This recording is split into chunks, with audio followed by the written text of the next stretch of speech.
जय श्री कृष्ण। माधवदास बाबा बरसाने में किशोरी जी के दर्शन के लिए मंदिर की सीढ़ियों में चढ़ते हुए मनी मन किशोरी जी से प्रार्थना कर रहे हैं कि हे किशोरी जी, मुझे प्रसाद में अपनी चुन्नी मिल जाए, आपकी चुन्नी मिल जाए, जिसे ओढ़ूं तो मैं धन्य हो जाऊं। माधवदास बाबा नित्य प्रति किशोरी जी के दर्शन के लिए जाते हैं। आज ऐसा संयोग बना, किशोरी जी की कृपा से पुजारी जी के मन में आया। उन्होंने चलते समय बाबा को श्री किशोरी जी की चुन्नी प्रसाद में दे दी। प्रसाद में चुन्नी को पाकर श्री किशोरी जी की कृपा का अनुभव करके बाबा की प्रसन्नता का ठिकाना नहीं रहा। सीढ़ियों से नीचे उतरने के पश्चात आनंद मध्य लगभग नृत्य करते हुए माधवदास बाबा जैसे ही सड़क की ओर चले तो 8 वर्ष का एक सांवला सलोना बालक, जिसके घुंघराले बाल मधुर मुस्कान थी, बाबा के पास आकर के बोला, बाबा ये चुन्नी मोकू दे रहे। बाबा बालक की ओर निहारते हुए बोले, बाबा लाला बाजार से तुझको दूसरी दे दूंगा, मैं तो को रुपया दे रहे हूँ।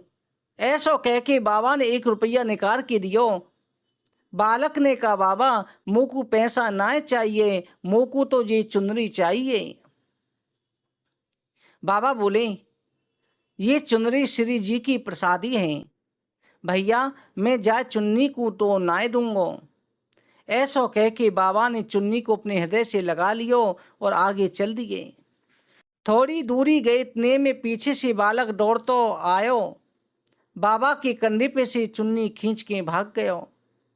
बाबा कहते रह गए, अरे मेरी बात तो सुनो। लेकिन वो कहाँ सुनने वाला था। बाबा थके हुए से खड़े विचार करते रह गए, ये बालक कौन था जो इस प्रकार चुन्नी खींच करके ले गयो।